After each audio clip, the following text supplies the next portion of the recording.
अभी 2 मिनट में आपको बता रही हूँ।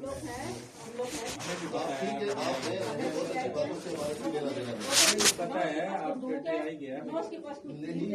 और नाज़रीन यहाँ पर आपको अपडेट दे रहे हैं, एक मरतबा फिर पीटीआई वालों पर बदतरीन क्रैकडाउन शुरू कर दिया गया है और सोशल मीडिया टीम को फिर से निशाना बनाया गया है।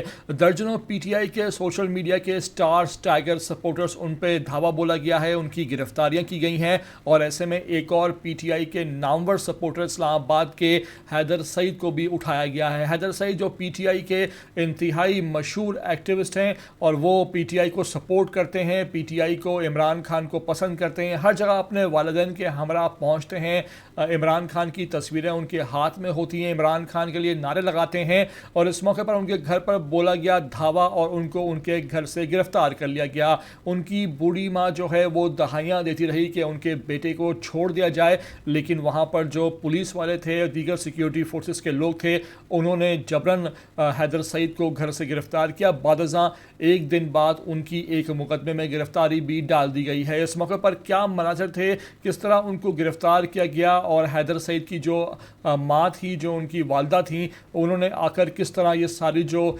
दास्तान है वो बयान की है रोते हुए, वो हम आपको पूरा वीडियो में दिखाने लगे हैं। आपसे रिक्वेस्ट है कि अगर आप हमारे इस चैनल पर पहली बार आए हो तो लाजमी से इसको आप सब्सक्राइब करो, लाइक करो, शेयर करो और सब्सक्राइब करते वक्त लाजमी कमेंट करना, ताकि हमें मालूम पड़ सके कि आप वाकई इमरान खान के सच्चे पक्के सपोर्टर हो के भी या नहीं।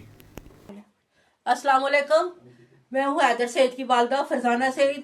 आप सब लोग हमें जानते हो। हमारे घर आए हैं, उन्होंने कहा है कि हैदर ने किसी को कत्ल कर दिया है। उसके पास तलाश करते रहे, उसकी बंदूक तलाश करते रहे, पिस्तौल तलाश करते रहे। हमने कहा ये उसके पास हथियार है, ये आप देखें, ये हैदर का ये हथियार है, ये खान की मोहब्बत है और खान की मोहब्बत पे कैसे लोगों को उठा के ले जा रहे हैं। मैंने कहा है कि आप तो गोली मारते, मुझे गोली मार दो, मेरे बच्चे को ना लेके जाओ। मुझे पहले कहते आपको साथ लेके जाएंगे, मगर फिर मुझे छोड़ के चले गए। आप सबसे मैं दरख्वास्त करती हूँ, हमेशा हैदर ने सबके लिए आवाज़ उठाई है, आप लोग भी हैदर के लिए आवाज़ उठाएं।